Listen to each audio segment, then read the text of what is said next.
శివ భక్తుడు.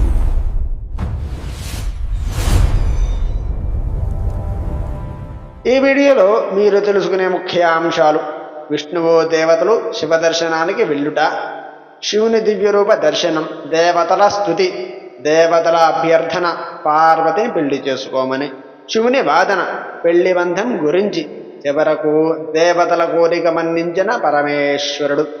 శివపార్వత కళ్యాణానికి green signal పడిన ఈ ఘట్టాన్ని తప్పకుండా చూడండి. అలాగే మా ఛానల్ను సబ్స్క్రైబ్ చేసుకోండి. వాగర్థాపివ సంపృక్తౌ వాగర్థ ప్రతిపత్తయే జగతః పితరౌ వందే పార్వతీ పరమేశ్వరౌ. పరమేశ్వర స్వరూపమైన శ్రీ శివమహాపురాణ పఠనమునకు నమస్కారము.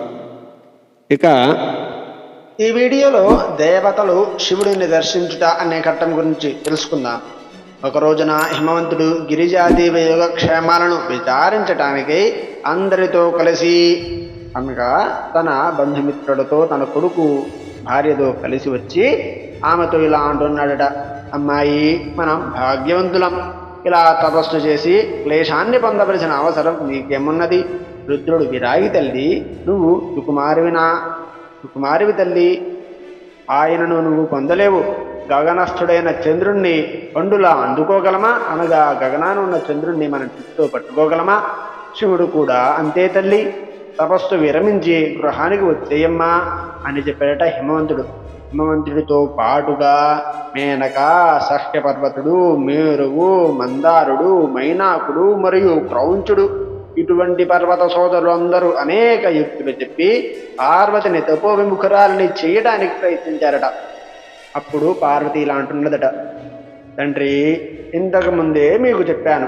తల్లి, నీకు కూడా చెప్పాను కదా, నువ్వు మర్చిపోయావా ఏమిటి? బంధువులారా, తమ్ముడులారా, అన్నలారా, ఇప్పటికీ కూడా నా ప్రతిజ్ఞను వినండి. ఈ మహాదేవుడు విరాగి. ఆయన కోపించిన మన్మధుడిని బూడిద చేశాడు. భక్తపక్షుడైన ఆ శంకరుని తపస్సు చేసి సంతోషపెడతాను.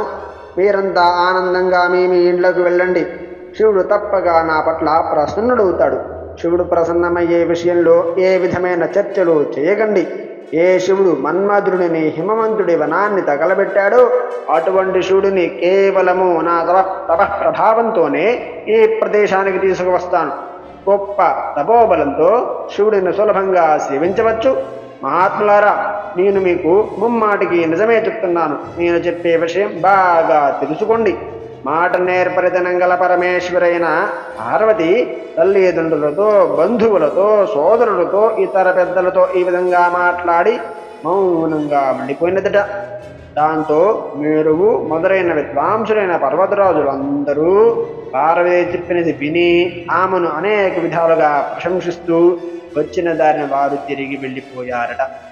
వారులా గృహోన్ముఖులు కాగానే పార్వతి అధికతరమైన తపస్సు చేసింది. అనగా ఇప్పటి వరకు చేస్తున్న దానికంటే మరింత ఎక్కువగా తపస్సు చేయడం ప్రారంభించిందట. ఆ తపానికి అనగా ఆమె చేస్తున్న తపస్సుకి దేవతలు సైతం నిలబడ్డారట.